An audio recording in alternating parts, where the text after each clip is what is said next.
जब से आपके बारे में निरहुआ जी ने बयान दिया है और उन्होंने कहा है कि जब हम सांसद बन के कुछ नहीं कर पाए उनके हिसाब से, तो फिर वो विधायक बन के क्या ही कर लेंगे? क्या धरती उलट के कर देंगे क्या? उनको तो प्रधानमंत्री बना दीजिएगा तभी कुछ नहीं कर पाएंगे। मैंने क्या बोला? करने वालों के लिए काम है भाई, नहीं करने वालों के लिए कोई काम नहीं है। आप लड़ोगे ना। खेसारी लाल गरीब से अमीर बना कि नहीं बना?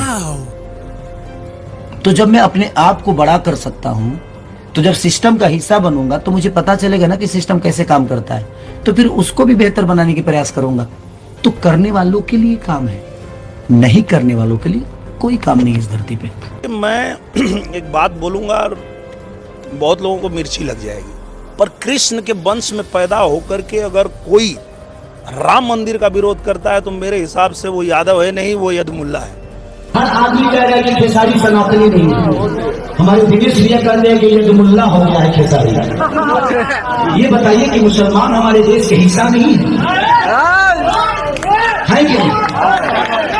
जितना मेरे गांव में भी बहुत सारे मुस्लिम भाई हैं, जितना हम प्यार से रहते हैं ना, हम तो आज तक नहीं लड़े जितना हमें ये लड़ा दिए, कहां के लड़ा दिए।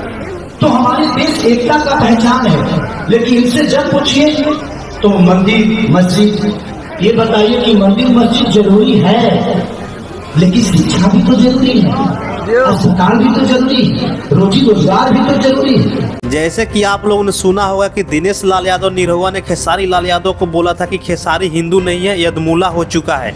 उसके बाद खेसारी लाल यादव ने दिनेश लाल यादव निरहुआ पर पलटवार करते हुए जवाब दिया कि देश में मंदिर मस्जिद दोनों जरूरी है। मैं मुसलमानों के घर खाना खाया हूं और मुसलमान लोग मुझे बहुत ज़्यादा प्यार करते हैं और इस देश में शिक्षा और रोजगार दोनों की ज़रूरी है। और दिनेश भैया शिक्षा और रोजगार की बात नहीं करते हैं, वे केवल मंदिर और सनातन की बात करते हैं। हमारा देश मंदिर और सनातन से नहीं चलेगा बल्कि शिक्षा और रोजगार से चलेगा। खेसारी लाल यादव के इस बयान पर आप लोग का क्या विचार है, कमेंट करके जरूर बताएं।